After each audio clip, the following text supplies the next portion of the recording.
this week only comes around once a year, and we get in this particular week to celebrate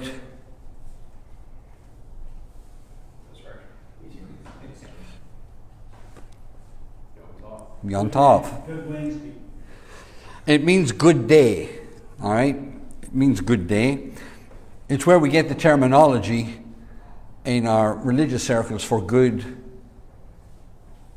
Friday. All right, that's what we get it, because it's a festival. It's a festival called Passover, and it's called Good Week. But the very first day of it, the preparation day, is called Good Day. It's where we get the terminology that we still have today, Good Day. It came from this, where people would say good day to each other. This is what actually this was always referring to. It was referring to the Passover, and it was a good day that this all happened. And so religiously speaking, we come across the terminology Good Friday. But the reality of it is Jesus didn't die on a Friday. He died on a Wednesday. Jesus didn't die on Friday. He died on Wednesday. And I'll show you that this morning, if that's okay. So we really shouldn't be celebrating Good Friday. We should be celebrating Good Wednesday. And it was one of the things that always annoyed me when I was an altar boy in the Catholic Church for years. I could never put all this together, and it was one of the things that when I became a Christian, I thought, well, I need to find this out for me. I don't need to find it out for anybody else. So I'm going to give you a diagram in a few minutes, but this is what we're going to be talking about this morning, and again, we'll take questions on it as we go through the thing. I'm going to ask some of you to read, if you would, and because of the week that's in it, it'll be good for us to just read it and talk about different things and help us grasp an understanding of what this week is all about, because many times we jump into it and jump on through it, and we get out of it and we have our holiday at the end of the week and we scoot back off into life again. But as believers, I thought maybe we'd open our understanding a little bit this morning, and then we jump into the weekend that's in it with a better understanding of what's going on, and particularly that tomorrow is Good Wednesday. All right, so we'll jump this and we'll have a look. So this is the diagram I'm going to give to you in a minute, and you can take it home with you. You can write on it and do whatever it is you need to do.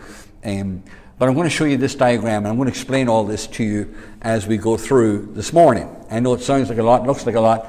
We won't necessarily go through. There's some stuff there for you to do for your own study and stuff, but just something for you to take home and work on. But I'll explain this diagram to you when we get there and as we get to go through it. So I'm going to give one to everyone. I give it to you now, only you'll probably sit there looking at it, and I don't want you to do that. I want you to pay attention to what we're about to do. So let me start off by saying this. We got to understand something about the Jewish, not just the Jewish calendar. We also got to understand how the Jews organize their time. Now, for a Jew in Israel, their day starts at what time? 6 in the evening. Yeah, their day starts at 6 o'clock in the evening. Now, for you and I, our day starts at 12 midnight. We call that Roman. We got that from the Roman Empire. There's 24 hours in a day, and the Romans, their day started at 12 midnight, and there was 24 hours round to 12 midnight. But the Jews didn't do that. The Jews always had they celebrated a day at 6 o'clock in the evening. Now, they did that for a reason. I mean, they weren't doing that just because they were trying to be awkward. They always believed that. That's what the Jews believe. If you want to turn to the book of Genesis, and again, this is up at the top of your screen here, so you'll have it on thing, but I just want us to see it in the scriptures yourself. In the book of Genesis, in chapter 1, if somebody wants to read there, in verse 5. Somebody just want to read that out for me?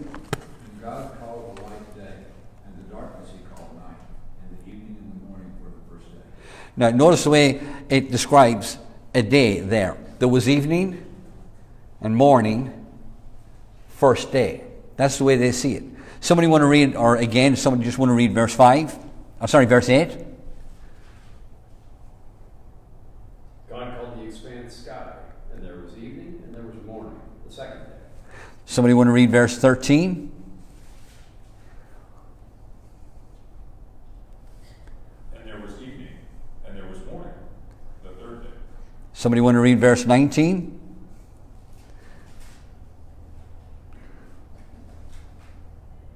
And evening passed, and morning came, making the fourth day. Anybody want to read verse 23? And there was evening, and there was morning, the fifth day. All right. So you understand where the Jews got it from. Their day started in the evening. There was evening, and then there was morning, and so the day starts in the evening, and it goes right through until the following evening. So their evening starts here at 6 p.m., as we would understand it, 6 in the evening, 6 p.m., and it runs right round until 5:59 the following day in the afternoon. Yes, sir. Does the 6 have any significance? The 6 p.m. mark? Or is that... No, that's just when they have they give 12 hours to both, 12 hours to nighttime and 12 hours to daytime. Now you're at go to. You want to turn to John's Gospel, please, and read chapter 11, and go to verse 9 and 10. Jesus answered, "Are there not 12 hours of daylight? Anyone who walks in the daytime will not stumble, for they see by this world's light. It is when a person walks at night and they stumble, for they have no light." So, you see, Jesus there breaks it into two groups. He says, how many hours is there of daylight, or how many hours are there to a day? He's talking about a working day. What does he say? Will you read it again for me? Are there not 12 hours of daylight? There's not 12 hours. So they see it from 12 hours. So their 12 hours of daylight is from 6 o'clock in the morning until 6 o'clock in the evening. You understand? That's what they see as daytime. 6 in the morning till 6 in the evening. That's daytime. From 6 in the evening till 6 the following morning, that's night time. And during the night time, they have 4 watches. You know, I often hear it on the first watch, on the second watch, on the third watch. Have you seen that? And go to Mark chapter 13.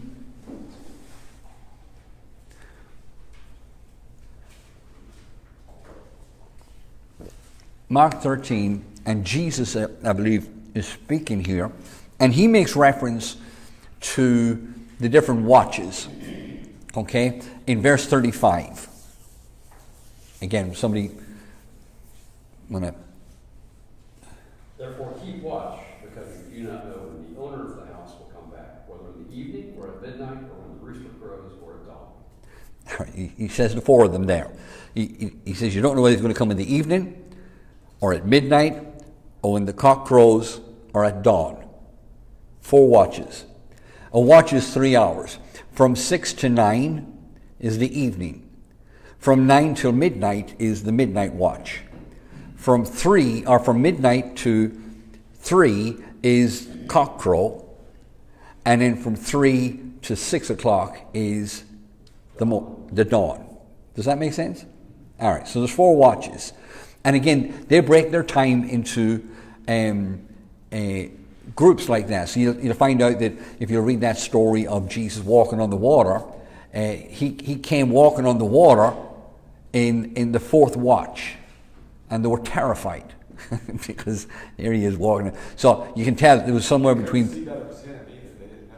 Pardon? Because it was dawn, they didn't know it was him. Well, yeah, they weren't sure who it was at this stage. He wasn't luminescent. It was dawn, and they could see him on the thing. So we know it was somewhere between 3 and 6 o'clock in the morning. Jesus goes walking across the water. Now, if it had been in the midnight watch, then he must have had a flashlight or a lamp or something, because they wouldn't have seen him that far out. But the fact that he's coming across on the 4th watch, you can tell somewhere between 3 and 6 in the morning, as the dawn is coming up, they see him walking on the water. Does that all make sense? All right. I just love scriptures. It's so accurate. The hours are split into 24, but from 6 o'clock in the evening till 6 o'clock in the morning is the night time, and from 6 o'clock in the morning back round to 6 o'clock or 5:59 the following evening is daytime. And Jesus, as we read there, he talked about, is there not 11 hours or 12 hours to work during the day. So that's the way that's their optic of a day. So their day starts in the evening time, whereas later on, 6 hours later, our day would start. But they still do that today. Their Sabbath starts when? 6 p.m. when? Friday. Their Sabbath starts 6 p.m. on a Friday evening, and it runs right through to 6 p.m. or 5:59 on Saturday. We'd call it Saturday afternoon, but that's their Sabbath day, from Friday evening and the 24 hours right through to 5:59 on the Saturday afternoon. Does that make sense to everybody? All right, okay. Just it's because when we read this stuff, you have to understand what they're saying, what's going on at the time.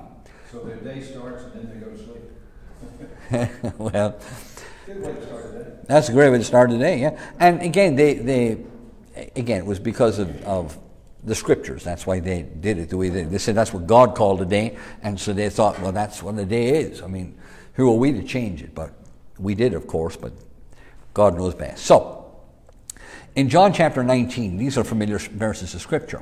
It says, and when Jesus therefore had received the vinegar, this is Jesus on the day of his crucifixion. When he had received the vinegar, he said, it is finished. And he bowed his head and he gave up the ghost. The Jews therefore, because it was the preparation that the bodies should not remain upon the cross on the Sabbath day. Very important word. Because this is where a lot of confusion comes. It says, and that the Sabbath day was a high day, they besought Pilate that their legs might be broken and that they might be taken away. So the request was that the legs of the guys would be broken so that Jesus is dying in that afternoon, the thieves are on the cross that afternoon, and their day is going to change at 6 o'clock that afternoon, and they got to get them down off the cross before 6 o'clock because another day is going to start. So we're going to see Jesus died at 3 o'clock in the afternoon, and they want to get these guys off the cross because there's go to Deuteronomy 22, everybody, if you would, because there's a particular curse, so to speak, on the land, and if you leave a body hanging on a tree,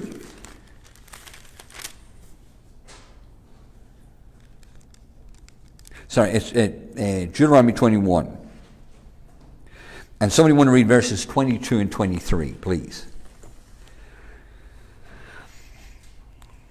If a man guilty of capital offense is put to death and his body is hung in a tree, you must not leave his body on the tree overnight.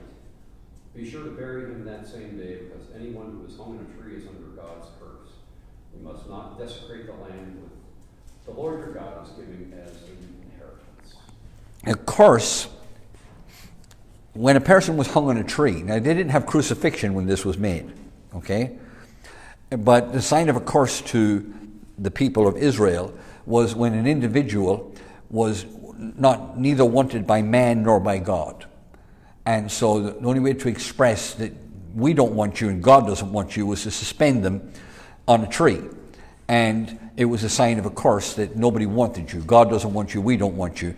And he says if somebody is worthy of death and they put him to death, he's suspended between God and the earth, and so they hung him on a tree. But they said that when he dies, that you're not to leave him there because it defiles the land.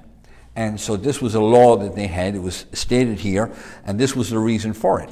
So when we get back to this verse, they besought Pilate that they might break the legs, be broken of the individuals, and the purpose of breaking their legs was so that they would suffocate, because that's how crucifixion happened. The weight of your head's 10 pounds or whatever, and Your arms collapse. yeah, everything just sinks, and your head actually goes down, and the weight of your head, you can't lift it up anymore, you suffocate. Is how it happens. It's a cruel way of dying. So they thought if they can push up with their legs, they can push themselves up. So if you break their shins, they'll fall forward and they've nothing to suspend themselves with. And so that's what they were asking Pilate to do. Could they go up with a sledgehammer, break their legs so that they could slouch forward and suffocate? Of course, when they arrived and found Jesus, Jesus had already died. So does somebody want to we go to that portion of Scripture. Let's go to John the 19th chapter. And let me have somebody read that, if you would, because of just the day that's in it. Normally I'd just throw it up there and we'd move on, but I just thought because of the week that's in it, we'll just go ahead and read chapter 19. Does somebody want to read verse 28 through 37? Later, knowing that all was now completed, and so that the scripture would be fulfilled, Jesus said, I am thirsty. A jar of wine vinegar was there, so they soaked a sponge in it, put the sponge on the stalk of the hyssop plant, and lifted it to Jesus' lips. When he had received the drink, Jesus said, it is finished. With that, he bowed his head and gave up his spirit. Did you say 31? Yeah, down to 37. Now it was the day of preparation, and the next day was to be a special Sabbath. Because the Jews did not want the bodies left on the crosses during the Sabbath, they asked Pilate to have the legs broken and the bodies taken down. The soldiers therefore came and broke the legs of the first man who had been crucified with Jesus, and then those of the other. But when they came to Jesus and found that he was already dead, they did not break his legs. Instead, one of the soldiers pierced Jesus' side with a spear, bringing a sudden flow of blood and water. The man who saw it was given testimony, and his testimony is true. He knows what he tells. He knows that he tells the truth, and he testifies so that you also may believe. All the way? Yep, 36 and 37. These things happened so that the scripture would be fulfilled. Not one of his bones will be broken. And as another scripture says, they will look on the one they have pierced. So you're all with the story so far. You see what's happening. You see they have to get him down off the tree. They got to get him down and in the ground before 6 o'clock, because that starts their festival. There's a festival going to start, and they don't want to bring a curse into their festival. So these thieves, these guys, they're all hanging on a cross. They've got to come down. They've got to get them in the ground before 6 o'clock that evening. Let me ask somebody then to continue reading, if you would, verses 38 and go through to verse 42. John 19, verses 38 through 42. Later, Joseph of Arimathea asked Pilate for the body of Jesus. Now Joseph was a disciple of Jesus, but secretly he feared the Jewish leaders. With Pilate's permission, he came and took the body away. He was accompanied by Nicodemus, the man who earlier visited Jesus at night. Nicodemus brought a mixture of myrrh and aloes, about 75 pounds. Taking Jesus' body, the two of them wrapped it with the spices in strips of linen. This was in accordance with Jewish burial customs. At the place where Jesus was crucified, there was a garden, and in the garden a new tomb, in which no one had ever been laid. Because it was the Jewish day of preparation, and since the tomb was nearby, they laid Jesus there. Okay. In verse 42 it says, and they laid Jesus therefore, because the Jews' preparation day, for the sepulchre was nigh at hand. It was close by, so it was easy to take him down, get him in the ground, and get it all sealed up, closed up, and they could carry on with what was called a festival, a feast. And normally we're all familiar with this particular aspect of the story. Where the confusion comes in is as we go into chapter 18 and verse 1. And chapter 20 and verse 1. And it says, I have it up here for you. It says, and the first day of the week cometh Mary Magdalene early, when it was dark, onto the sepulchre, and see the stone that was taken away from the sepulchre. What's the first day of the week? Sunday is the first day of the week. Their last day of the week is a Sabbath, the seventh day. And so the first day of the week is a Sunday. So we hear in John 20 that he said it is finished, and they got to get him down for the Sabbath day. And then we go straight into chapter 20, and it says, and the first day of the week. So we think, well, that's a Sunday. Obviously, if they came on Sunday, this Sabbath must be on Saturday. You understand the logic? It started on Friday night. Yeah. So they're thinking it must be the next day, which is the first day of the week, the day after the Sabbath. They wanted to get him down before the Sabbath, and then after the Sabbath, they come along on the first day of the week, which is on the Sunday. And that's the logic. That's where we get Good Friday from. But here's what he said. He said this several times about himself. He says, for as Jonas was they are asking for a sign. He said, for as Jonas was 3 days and 3 nights in the whale's belly, so shall the Son of Man be 3 days and 3 nights in the heart of the earth. How long? 3 nights and 3 days. 3 days and 3 nights. Okay? So, they automatically think, well, if he was taken down before the Sabbath, which was a Saturday, then they gotta had killed him on Friday. And then Mary Magdalene comes along on the first day of the week, which is Sunday. So obviously he died before the Sabbath, and then she comes along the first day of the week, which is on Sunday. Still with me? So obviously the religion teaches he died on Friday, which was the day before the Sabbath, and he rose on Sunday because Mary came along the first day of the week and he wasn't in the tomb. So we come along again, we get the name Good Day, I told you that, and this is where we get the term Good Friday from, because everybody thinks this preparation day that Jesus died was a Friday. That's what they think because of this religious mindset. He died before the Sabbath, and then she arrives the first day of the week afterwards to embalm him. So obviously he died the day before, which was a Friday. Sabbath, they're all off, and then on Sunday she arrives.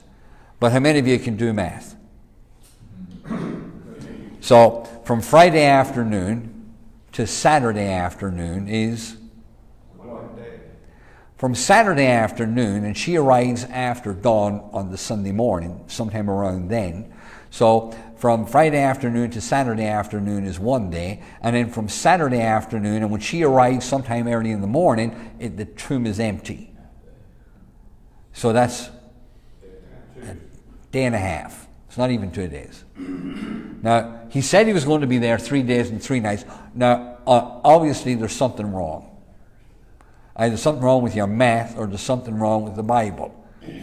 And as an altar boy, I remember many's and many's a year doing high mass on a Friday as a good altar boy. And they'd lift the carpet on Good Friday because we were meant to suffer on Friday. So we knelt on the marble for the duration of the high mass on the Friday afternoon. And I remember even then, truly, sitting thinking, I'd listen to them read it. Now I wasn't, 3 days, 3 nights. Okay. Friday afternoon, Saturday after the day. Saturday afternoon. And I'm working this tourable, so I'm puffing out the smoke here thinking, this does not compute. How can we read it and say it? And so it always annoyed me. It truly did. And then when I got fed up with religion, went wild, and then later on came to Christ, it was one of the first things I wanted to find out. Where's the discrepancy here? Well, there is no discrepancy. Let me jump through these. I was just going to show you them this way. It says, and when Jesus had therefore received the vinegar, he said, it is finished. And he bowed his head and he gave up the ghost. We read that. The Jews, therefore, because it was the preparation.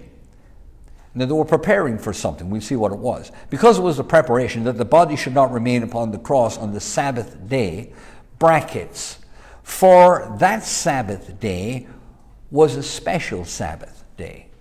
It wasn't their ordinary Saturday. It wasn't their ordinary end of the week Sabbath. Now, a Sabbath is a day that you set aside where you don't work. You don't do any work. You just come away from work and you worship God and so on and so forth. And you rest on that day. So they were used to their usual Sabbath, which was on a Saturday. But this wasn't a usual Sabbath. This was a special Sabbath. Now, they had several of them during the year, and this was one of them. This was a special day. And on this particular day, they were not to do any work either, same way as they would have treated their usual Saturday. This day cropped up, obviously it wasn't their usual Saturday, so it cropped up during their week. So they would end up having an extra day during that week where they didn't work. It was still a Sabbath, but it was a special Sabbath. You still with me? Now, a lot of people don't get that, and so they automatically think it was a Saturday, and then she came on the Sunday, and obviously he must have died on the Friday because God had him down before the Saturday. That's not what it was. They missed this. It was a special Sabbath. Do we know why? Pardon? Do we know why it was a high day? Yes, yeah. Because they said went into Jerusalem for the Passover. That's exactly why. And here's why. I'll go on here. Verse 14, prior to what we just read. It was the preparation of the Passover. And it was about the 6th hour, and it said unto the Jews, Behold your king. And I'll go back to this in a minute. And they cried away with him, Crucify him. And Pilate said unto them, Surely I crucify your king. And the priests answered, We have no king but Caesar. But the preparation day, what they were getting ready for, was the Passover. All still with me? Getting ready for the Passover. So when it says here that it was a special high day, they were starting a festival called Passover. You remember the story of Passover over in Exodus chapter 12? You're all familiar with the story. Do I need to read it, or are you all okay? All right. The Passover is when they were being delivered from their oppressor in Egypt, and it was the final miracle of 10 awesome miracles that God had done to destroy all of the gods of Egypt.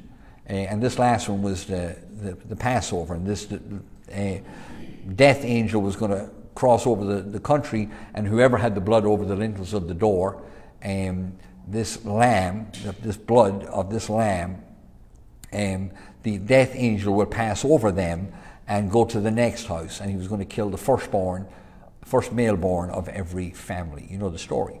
The typology of all of that is that the lamb had to be without a blemish. It had to be examined for the 3 days, which is a type of the 3 years of ministry that Jesus had.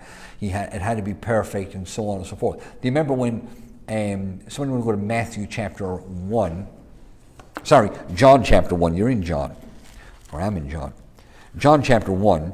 And when John the Baptist sees Jesus, he makes a proclamation in verse 29. Does somebody want to read that one out for me? This is John the Baptist speaking.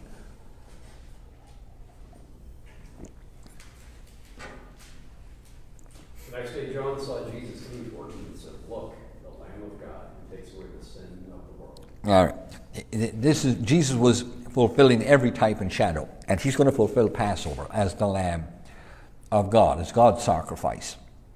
And so the reason they got to get him down is because they're going to celebrate this festival. In John 19 and verse 40, we read this, but I'll take it up again now and bring it into its chronology. It says, Then they took the body of Jesus, they wound it in linen cloths and spices, as the manner of the Jews is to bury. Now, in the place where he was crucified, there was a garden, and the garden was a new sepulchre, wherein had never yet a man laid. It says, and there laid they Jesus, therefore, because of the Jews' preparation day. Now, very important, this preparation day. If you want to turn over with me to the book of Leviticus chapter 23, and we'll read this. Leviticus, the 23rd chapter, and this is where Moses give to the Jews several holidays or convocation. And the word convocation just means it's a day where you consecrate yourself unto the Lord. And there were several festivals that we're aware of, and the Jews still celebrate them today. Every one of them speak to us as believers because Jesus was going to fulfill in Matthew 5:17. Jesus said he came to fulfill every jot and tittle of the law. So every festival, every feast, every sacrifice, every ingredient, all were types of Jesus and his life, his ministry, and his character. Every single one of them, without exception. All typify Jesus, some manner of him. Somebody just read verse, I'll call them out to you here. Verse 5.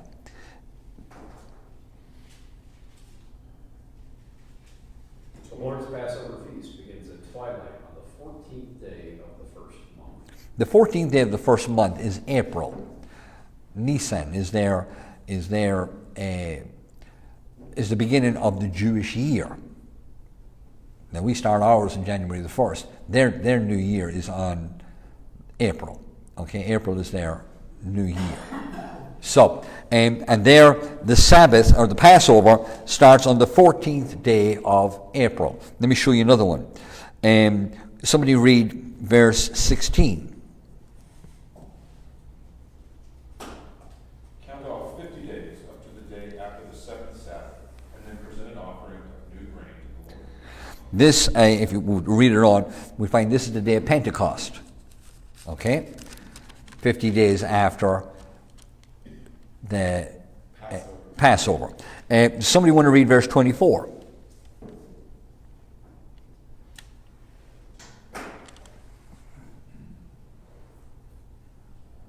Speaking to the children of Israel, saying, in the 7th month, on the first day of the month, shall ye have a Sabbath, a memorial of blowing of trumpets, and holy convocation. The 7th month. What's the 7th month? We can start with April and count. Start with April and tell me what month it is. September. 7th month in the year, Jewish year. If the Jewish year starts in April, October. All right. April, May, June, July, September. April, May, June, July, August, September, October. Right. It's 7th month. So this is called the Festival of Trumpets. Okay. Somebody read verse. That was on the 1st of October. Somebody want to read verse 27. Also on the 10th day of the 7th month there shall be a day of atonement. It shall be a holy convocation unto you, and ye shall afflict your souls, and offer an offering made by the fire unto the Lord. So that's on the 10th of October. So you don't have to remember this. I'm just trying to help you understand what's going on here. And then somebody just want to read verse 34.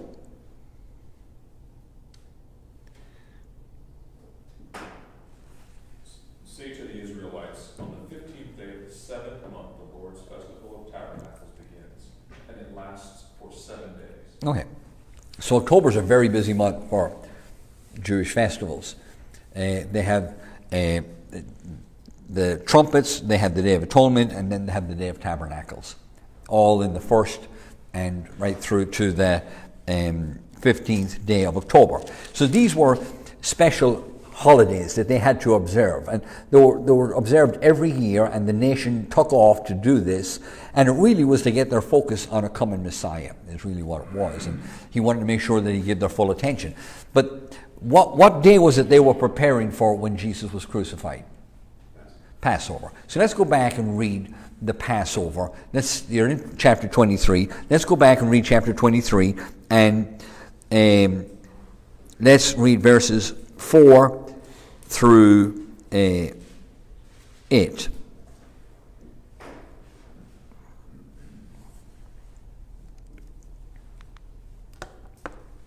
These are the Lord's appointed feasts, the sacred assemblies are proclaimed at their appointed times. The Lord's Passover begins at twilight on the 14th day of the first month. On the 15th day of that month, the Lord's feast of unleavened bread begins. For 7 days you must eat bread made without yeast. On the first day hold a sacred assembly and do no regular work. For 7 days present an offering made to the Lord by fire. And on the 7th day hold a sacred assembly and do no regular work. Okay. Let me hand these out to you. So, take one and can write on it if you want. Somebody want to pass them out, or two you want to pass them out? Thank you, please. And that way then you have it in front of you and you can jot down whatever you need to jot down. Everybody still with me so far? All right. I'm just, as I say, it's just the week that's in, and I just thought it'd be an interesting thing to talk about. So that when you go to work today, and everybody talks about Good Friday, you'll have a better understanding of really what happened. Okay? Thank you, sir. Thanks, Don. So, I knew you would all start reading it straight away, but anyway, let me. It's the same as what's up here. That what was just read there in Leviticus 23 was on the 14th day of April at evening. What is evening? That's the beginning of the day. What time is that at? At 6 o'clock. At the evening, on the 14th day, at the evening, it says, on the 14th day of the first month at even is the Lord's Passover. So it starts on the 14th day.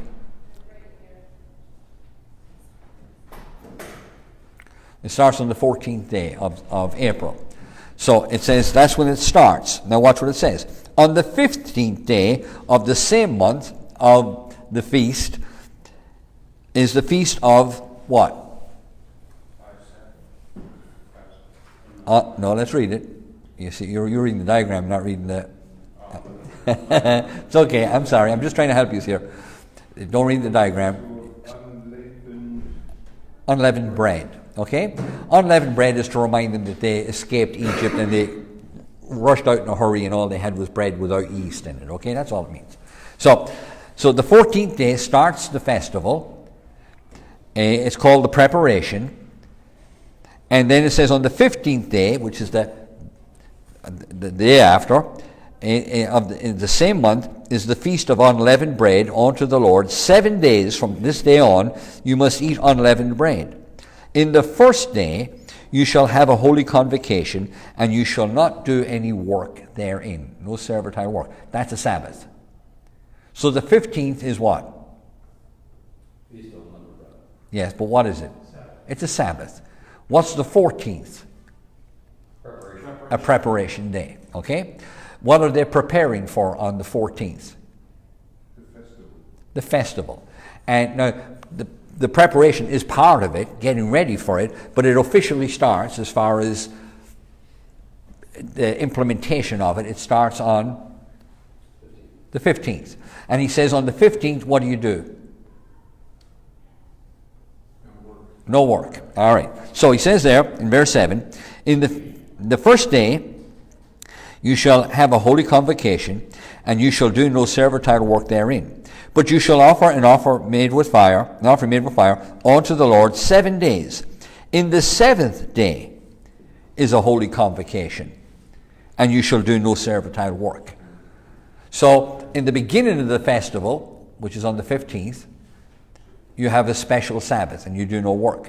And in the last day of it, which was the 21st, 7 days later, that day was also a Sabbath day, and you did no work in that one. Does that make sense? So, whatever day it fell on, whatever day the 15th fell on was a Sabbath day. And whatever day the last day of the festival fell on, which was the 21st, that was a Sabbath day. So, obviously, if there's 7 days between the beginning and the end of it, many of you know there's another Sabbath day in the middle of it. So how many Sabbaths did they have that week? 4. Many Sabbaths? 3. The first Sabbath was a special Sabbath, which was the start of this festival called Passover. The second Sabbath that would crop up in the week was what? A regular Sabbath. And then the last Sabbath that would end up in this week of a festival would be the end of that festival. All with me. I have it down here. Okay? So from the 14th here. This is the preparation day. And then it started Thursday, Friday, Saturday, Sunday, Monday, Tuesday, Wednesday. You with me? That would have been the duration of the festival. And all that time they're going to be eating unleavened bread. But this day, the 14th, is the preparation day. 15th is the Sabbath. 21st is the Sabbath. You see that on your diagram? Okay? And then that 17th there is a regular Sabbath. Still with me? So there's 3 Sabbaths. When they put Jesus on the cross, it was on the day of preparation. They were preparing for this Sabbath. So they had to get him down off the cross and get him into the grave before this, because when this started, if they were hanging on a tree, they would have been cursed. So we're going to find out that Jesus is going to die on the 14th, which was the first day, the preparation day. He was going to die on the 14th, and they would have him down and in the grave before the 15th. Everybody with me? So when they were back in Egypt and the angel told them to eat a lamb and put the blood on the threshold, Uh-huh. that was on a 14th? That was the preparation day, That was yes. the preparation day. Yeah. And then the Passover happened. That's when they had to get the lamb ready, and so on and so forth. I mean, I don't want to complicate things for you, but for those of you that are deeper thinkers, when Jesus went to the upper room with the disciples, they didn't have a Passover meal, because the Passover lamb wasn't sacrificed until later on in that day. So they had bread, with the unleavened bread, but they didn't have meat, because they broke bread on the preparation day. Anyway, but let me try and, are you all still with me? I don't like to confuse you guys, I just want you to get it. So, this is just that sequence, I put it down here right through. So, on the 14th day, on the 14th of April, that day starts at 6 o'clock in the evening. Okay? So Jesus, at 6 o'clock in the evening, this is where the disciples have the Last Supper. Now, when they have the Last Supper, again, they're not eating a Passover lamb. The Passover lamb, for all Jews, is sacrificed the following day in the afternoon as they prepare it and get it ready for the festival. You still with me? So when Jesus went to the upper room that night, they weren't eating lamb that night. It was a new covenant he was making with them. It was different. After he has the meal in the upper room with the disciples, they leave. Judas has already left. And as they go to Gethsemane, Jesus kneels to pray, and you know the story where the disciples came with him, Peter, James, and John, and he's in the garden in that evening time. And then, later in the evening, Judas shows up with the soldiers, and they arrest Jesus. All familiar with the story. When they arrest Jesus, Jesus goes through 6 trials. And those 6 trials happen in the nighttime before dawn, or thereabouts. So all of this goes on at night. It's totally illegal. The Sanhedrin aren't supposed to meet at night, and so on and so forth. We won't get into it now, but it's all illegal. There's 6 trials. How many of you were aware of that? Jesus had 6 trials. Let me take you over and show you some of them. I won't have time. Will I go ahead and do it?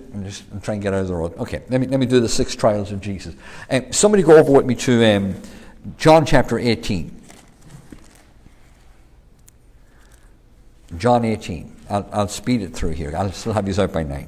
So just to be clear, 6 p.m. on Tuesday is the finish of the 13th? Yes. No, it's the finish of the 13th. The 13th finishes here, which is a Tuesday evening. Yep. And at 6 o'clock that evening starts Wednesday. It starts Wednesday. Okay, so this is Wednesday, the day of preparation. As it starts, Jesus has the supper, he gets betrayed, and then he goes through 6 pretty prompt trials. Let me call them out for you, and if you want to jump on it instead of being nice and waiting for somebody else, jump on it and we'll get through this and we'll get you out by 9. Okay? John the 18th chapter, look, somebody read verses 12 through 14. Then the detachment of soldiers with its commander and the Jewish officials arrested Jesus. They bound him and brought him first to Annas, who was the father-in-law of Caiaphas, the high priest that year. Caiaphas was the one who had advised the Jewish leaders that it would be good if one man died for the people. Okay. They bring him to Caiaphas, to Annas. Annas is not he used to be the high priest. Now his son-in-law is the high priest, which goes to show you the corruption that's going on in the politic of the religion at the time. Because he ends up in front of Annas, and then later on he ends up in front of the legitimate high priest, which is Caiaphas. But really what Annas says goes. He was the godfather of the whole regime. That's why when Jesus walked in before he turned over all the tables, he gave out about the whole place because he said it was a den of thieves. You remember that? Because it was a money racket. And it was busy that time of the year because they were all buying lambs. That's what they were all in buying. So they all went into the temple grounds to buy lambs, and Jesus walks in and and he looks and he goes, this is a racket. This is a racket. And he turns over tables of the money changers and he gives out to the whole lot of them. But Annas was the one who ran all of this stuff. This was he used to be the high priest. He was a high priest for 16 years. So they bring him to Annas. Now somebody in the same chapter, go over to verse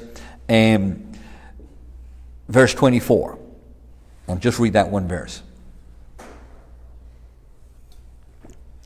Then Annas sent him bound to Caiaphas, the high priest. So Annas sends him now to the high priest. So they march Jesus out of there, Annas' private abode, and they march him over to the high priest's place. Are you saying then that Annas is one trial and Yes. Caiaphas is the second? Yeah, and I'm not going to go into, I don't have time to go into them, but I'm just, you do your own homework, okay? So, let's go over to Luke chapter 22. Luke chapter 22, and if somebody will read verses 66 to 71. He goes to meet Annas, then he goes to meet Caiaphas, and then Caiaphas takes him in front of the whole Sanhedrin, the elders. And so Luke 22, somebody read verses 66 through 71, please. At daybreak, the council, the elders of the people, both the chief priests and teachers of the law, met together, and Jesus was led before them. If you are the Christ, they said, tell us. Jesus answered, if I tell you, you will not believe me, and if I asked you, you would not answer. But from now on, the Son of Man will be seated at the right hand of the mighty God. They all asked, are you then the Son of God? He replied, you are right in saying I am. Then they said, why do we need any more testimony? We have heard it from his own lips. So, from Annas to Caiaphas, from Caiaphas to the whole board of elders and whatever. Now go on and read the next chapter and the first verse. 23:1. Then the whole assembly rose and led him off to Pilate. Okay. So now they're after having their three discourses or discussions with Jesus. Annas had a talk with him. You can study it yourself.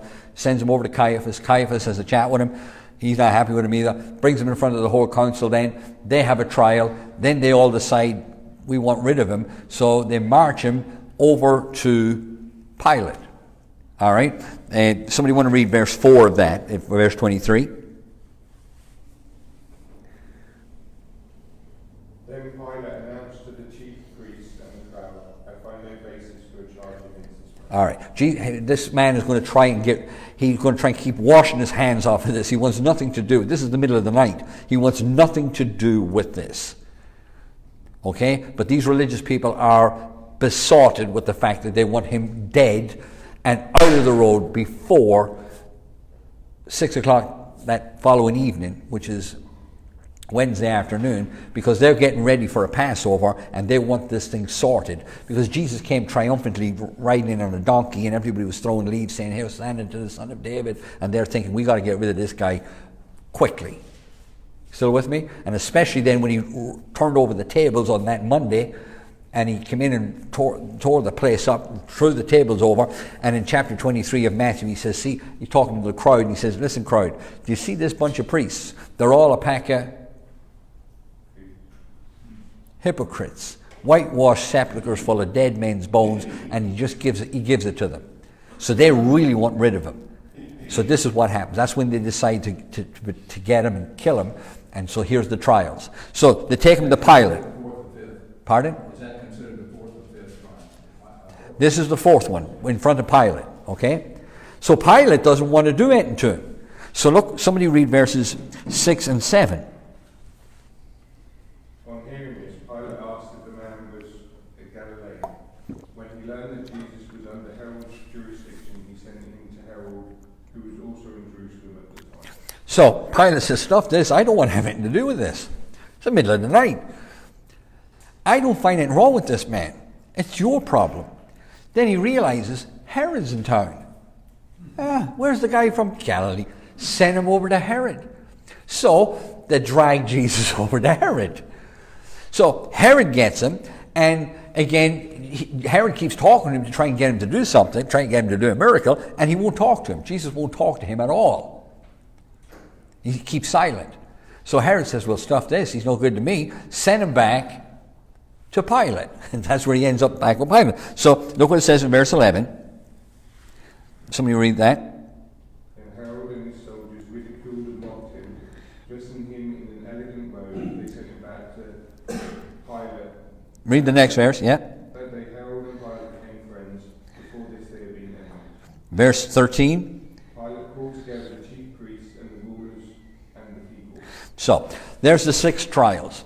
He goes to Annas. Annas sends him to Caiaphas. Caiaphas takes him down to the Sanhedrin. The Sanhedrin take him over to Pilate. Pilate sends him to Herod. Herod sends him back to Pilate. Pilate takes him out in front of the crowd and says, "What am I going to do, guys? I don't want to do it. The guy's done nothing wrong.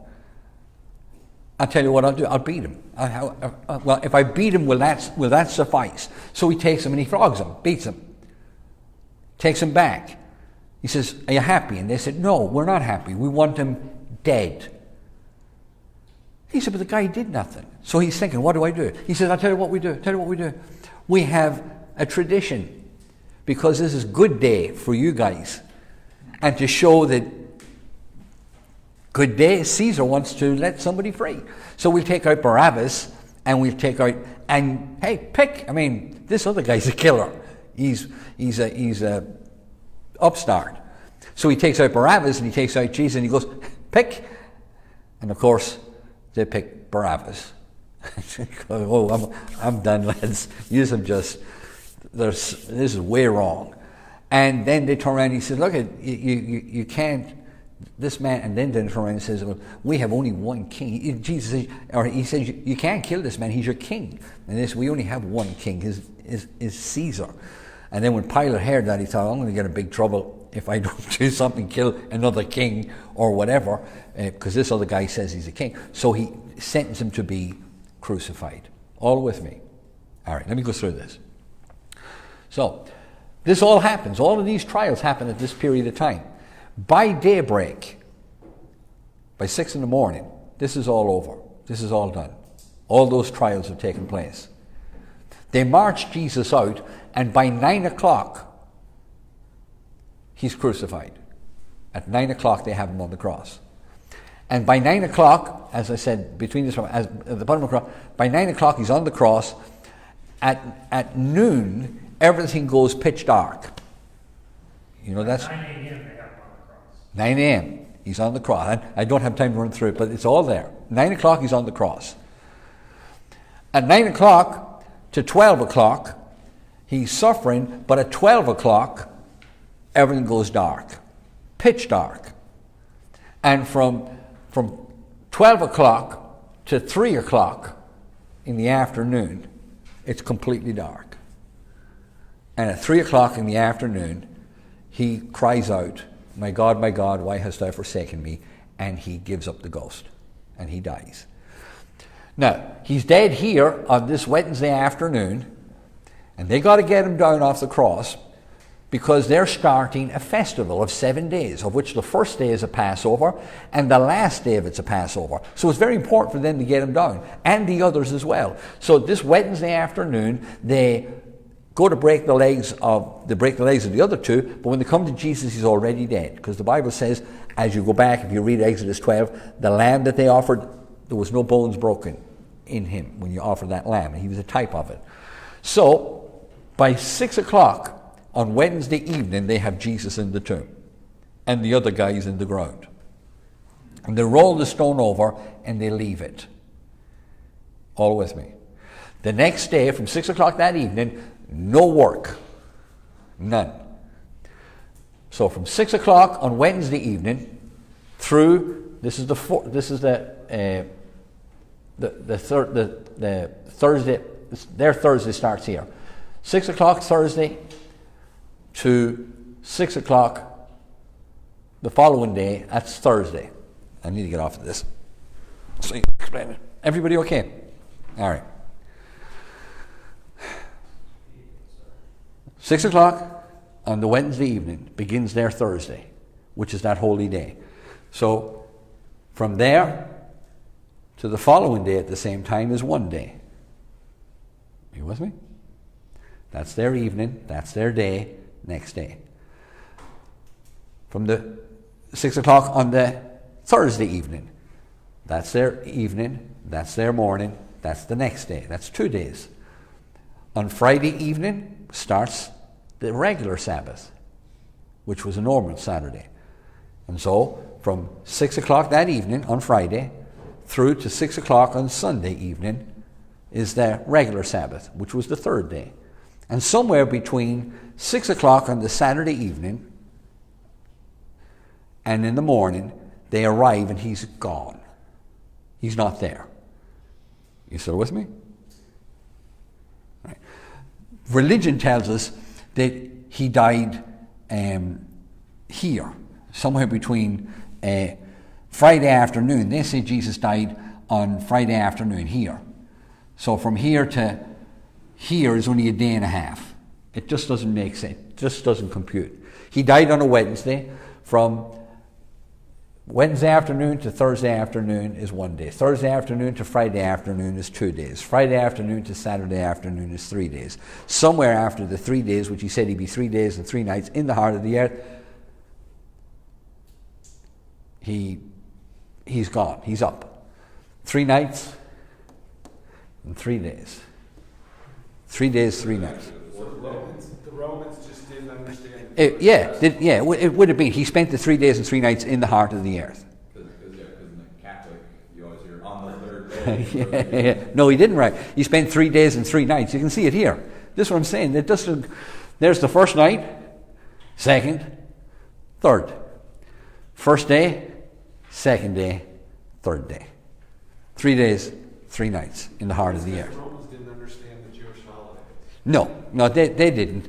And as I say, our mindset when we hear this stuff religiously, if we don't sit and do the homework, we get totally up the left and we come up with Good Friday, which makes absolutely no biblical sense. Really, it should be Good Wednesday, and it shouldn't be tomorrow. It should be 2 weeks from tomorrow. What? It shouldn't be tomorrow. It should be 2 weeks from tomorrow. No, tomorrow. No. I mean, the Catholic Church are the ones who set the days for what's Easter Why now. do we move it on the spring equinox or something? Why do we move it? Why is it April 18th? I don't fully understand that because it keeps changing all the time. I don't understand how but they're the ones who dictate the Easters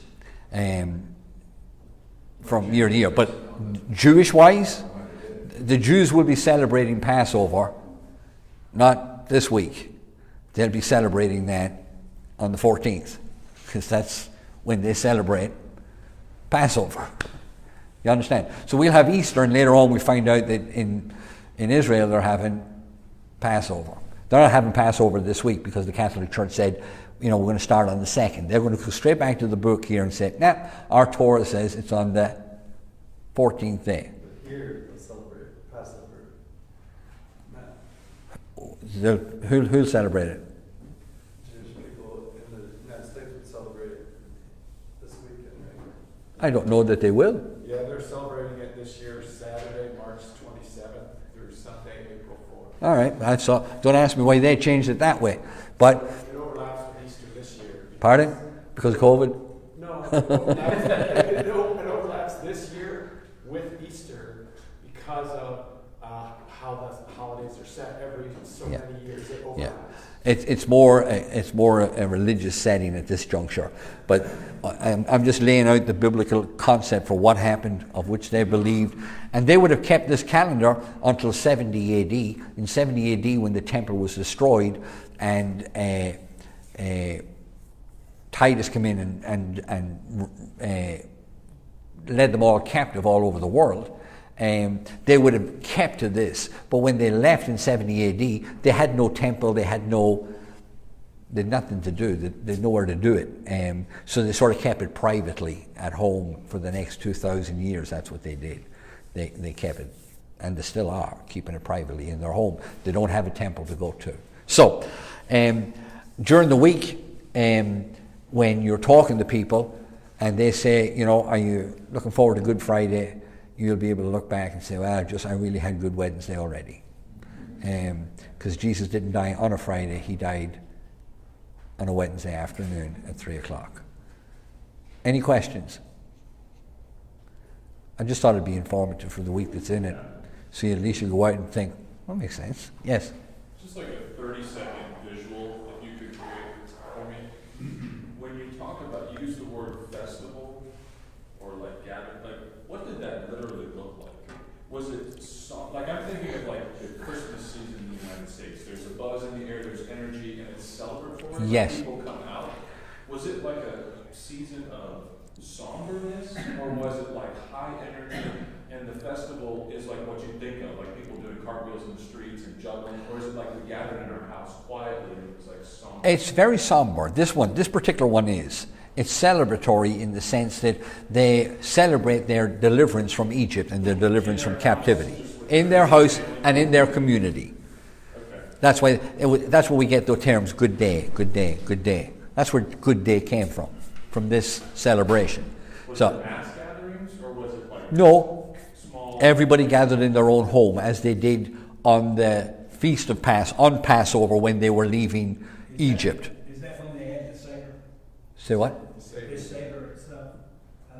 That's the meal? Is that Yes. when it's done? They have that- Seder is done for that? For that evening. Thursday night, right? Say? On Thursday. Yeah, it's done here. They prepare here, and then they have it somewhere in this next day, in that first day. Just quiet fellowship. It's, yes, and a somber remembrance of the covenants that were made with Abraham, Isaac, and Jacob to deliver them and make them a nation. And God brought them out of Egypt, and they came out without any, in a hurry, so they have unleavened bread. There's no yeast or salt for it, so it's just flat bread. And so that's what they eat for the 7 days, to remind them of their forefathers that came out into the wilderness without any yeast or anything. It was such a quick move. Okay? Then later on, there's a festival where we have. Can I show you one more very important thing? Go back to Leviticus 23 and let me just show you something real quickly. For the Sunday, we call it Easter Sunday.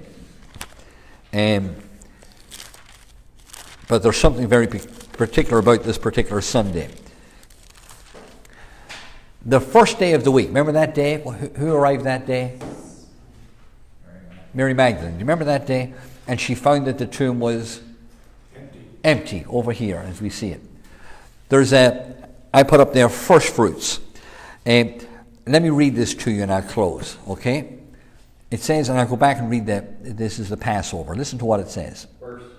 I'm reading Leviticus 23, and I'm going to read verse 5, and just follow me through, and I'll amplify it as I go through. And picture this, okay? Jesus fulfilling every jot and tittle of this, as accurate as can be. He says here, verse 5. In the 14th day of the first month of April, at evening, is the Lord's Passover. This first day, the 14th, is going to be the preparation day. But on the 15th day of the same month is the feast of unleavened bread. Unto the Lord 7 days you must eat unleavened bread. In the first day, which is the 15th, you shall have a holy convocation. You shall do no servile work therein. But you shall offer an offering made by fire unto the Lord 7 days. In the 7th day, or the end of this feast, is a holy convocation, and again you're to do no servile work therein. Now watch. And the Lord spake unto Moses, saying, Speak unto the children of Israel, and say unto them, When you come into the land that I am to give you, when you possess Canaan, okay? And you start to reap the harvest thereof, then you shall bring a sheaf of the firstfruits of your harvest unto the priest. And he shall wave the sheaf before the Lord to be accepted for you on the morrow, or the day after the Sabbath, the priest shall wave it. The Sabbath he's talking about there is their regular Sabbath during this festival. He says, let me tell you, see when you're doing this festival, first day is a special day, last day is a special day. And I know you'll have a regular Sabbath in between. But here's the deal. You see when you do get over into the land and you start to produce, I want you to do something as well on that regular Sabbath day, which comes up during this festival. On the morrow after your usual Sabbath, in the morning, as the sun's rising, I want the farmers to take the first of their crop, because it's the first rains are coming. And I want them to cut it, and I want them to bring it to the priest. And the priest walks out into the middle of the field as the sun rises, and he takes the little crop that they have, there's nothing yet, it's only the beginning, and he waves it before the Lord. It's called a wave offering of the first fruits. And God says, I'll bless your crop. And the reason he blesses it, because the wave offering is the first of the harvest. The harvest is coming. You with me? And Jesus is fulfilling this, because on the Sunday morning, when they arrive and the tomb is empty, where is he? He tells Mary, don't touch me. Remember, she caught him in transit, and she said, don't touch me. I have not yet ascended to my Father. What was he going to the Father to do? Offer his blood. First fruit. I'm the firstborn of many brethren. I'm the first of the harvest. The rest is coming. And then if you go on 50 days from there, you have another festival called Pentecost. That's when the rains come. And who do you think is Pentecost? The Holy Spirit. And the church. Jesus was the first fruits. We're the harvest. Does that all make sense? Every jot and tittle.